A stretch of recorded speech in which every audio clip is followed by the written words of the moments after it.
So what advice would I have for doctors starting out in skin cancer work?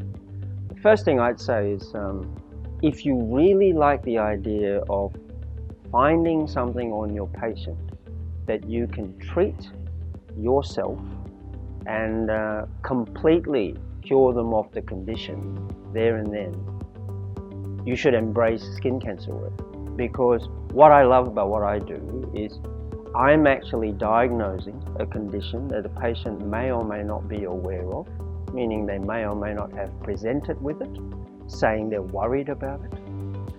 But I get most satisfaction from actually finding something that they didn't know about. And then saying, we have to take action and let's make a plan.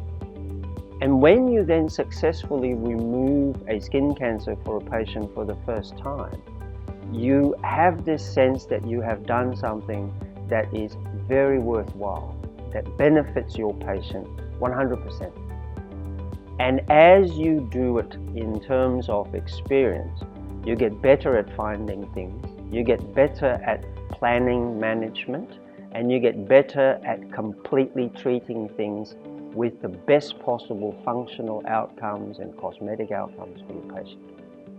And you also learn your limitations. So just because you think you can do something doesn't mean you should. And so that's where experience lends you to enjoy your work more. You're not panicking about things.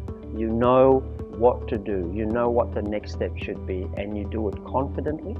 And when you show that confidence, your patient is right there with you. And that's what I love about skin cancer medicine and surgery. So I would encourage anybody, any general practitioner who thinks that they like that idea of being able to help somebody with a condition that's imminently treatable there and then. After all, we are talking about malignancy.